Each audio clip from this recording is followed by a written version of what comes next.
Hi hello. അപ്പോൾ ഇന്ന് നമ്മൾ 2 ഐറ്റം ഉണ്ടാക്കാൻ പോകുന്നു കേട്ടോ. ഒരു മസാലയിൽ 2 ഐറ്റം ഉണ്ടാക്കാൻ പോകുന്നു. അതിന് വേണ്ടിയിട്ട് നമ്മൾ 3 സവാള, വലിയ സവാളയാണ്, 3 സവാള നന്നായിട്ട് ചെറുതാക്കി അരിഞ്ഞത്, ഇഞ്ചി വെളുത്തുള്ളി, അതുപോലെ തന്നെ കറിവേപ്പില, പിന്നെ പച്ചമുളകാണ് ഞാൻ ഇതിനകത്തേക്ക് ഇട്ടിട്ടുള്ളത് കേട്ടോ. പച്ചമുളകും ഞാൻ ഇതിനകത്തേക്ക് മുളക് പൊടി ഒഴിവാക്കിയിട്ടുണ്ട്. മുളക് പൊടി ഞാൻ ഇടും, പക്ഷെ അതിപ്പോഴല്ല. ആദ്യമേ തന്നെ നമുക്ക് ഈ മസാല, അതായത് ഈ സവാള, ഇഞ്ചി വെളുത്തുള്ളി പേസ്റ്റ് ഇതെല്ലാം കൂടെ നമുക്കൊന്ന് വഴറ്റാമേ. നന്നായിട്ട് വഴന്ന് വന്നു കഴിയുമ്പോഴത്തേന് നമ്മൾ അതിനകത്തേക്ക് വേണ്ടുന്ന മല്ലിപ്പൊടി, മുളക് പൊടി മുളക് പൊടി ഞാൻ പിന്നീടാണ് ഇടുന്നത് കേട്ടോ. അപ്പോൾ മല്ലിപ്പൊടി, അതുപോലെ തന്നെ ഗരം മസാല വീട്ടിൽ പൊടിച്ച ഗരം മസാലയാണ് കേട്ടോ. അതുകൊണ്ട് കുറച്ചിട്ടാൽ മതി, ഒരുപാടൊന്നും നമുക്കതിന് ആവശ്യമില്ല. പിന്നെ മഞ്ഞൾപ്പൊടി, പിന്നെ ഞാൻ തക്കാളി പേസ്റ്റ് ആക്കിയിട്ടാണ് ചേർത്ത്. ഇത് നന്നായിട്ട് ചൂടായി വരുമ്പോൾ ഇതിൻ്റെ പകുതി പോർഷൻ നമ്മളെടുത്ത് മാറ്റുകയാണ്.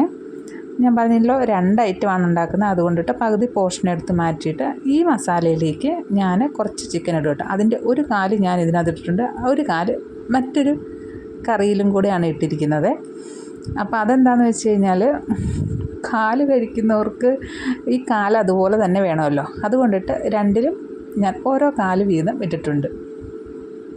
അപ്പം നമുക്കിതാ മസാലയെല്ലാം നമ്മൾ ഈ ചിക്കനിൽ നന്നായിട്ട് പുരട്ടിയതിന് ശേഷം നമ്മളിനി ഇതിനകത്തേക്ക് റൈസ് ഇട്ട് കൊടുക്കുന്നുണ്ട് കേട്ടോ. അപ്പോൾ ഞാനൊരു അരമണിക്കൂർ റൈസ് കുതിരാനായിട്ട് വെച്ചിട്ടുണ്ടായിരുന്നു. അതിന് ശേഷം അതിൻ്റെ വെള്ളം ഊറ്റിക്കളഞ്ഞിട്ട് നമുക്ക് ഈ റൈസ് ഇതിനകത്തേക്ക് ഇട്ട് കൊടുക്കാം കേട്ടോ.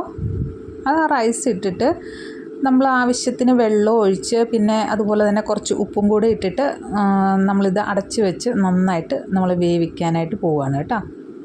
ഒരു 15 മിനിറ്റ് മതി, ഒരുപാട് ടൈമൊന്നും വേണ്ട കേട്ടോ. റൈസ് നല്ല സെറ്റായിട്ട് വരും കേട്ടോ. അതുപോലെ തന്നെ ചിക്കൻ പെട്ടെന്ന് വേവുന്നതാണ്, അതുകൊണ്ടിട്ട് ചിക്കനും ആ വേവ് മാത്രം മതി. ഈ വെള്ളത്തിലാണ് ഈ റൈസും ഈ ചിക്കനും വെന്ത് കിട്ടാൻ പോകുന്നത് കേട്ടോ. നമ്മൾ ഉപ്പ് ഇട്ടു, പിന്നെ ഇനി അടച്ച് വെക്കുകയാണ്, വേറെ പരിപാടി ഒന്നുമില്ല ഇതിനകത്ത്. പിന്നെ വേണമെങ്കിൽ നമുക്ക് കുറച്ച് നെയ്യ് അവസാനം നമുക്ക് വേണേൽ ഒഴിച്ച് കൊടുക്കാം, അത് ഓരോരുത്തരുടെ ഓപ്ഷനിലാണ് കേട്ടോ.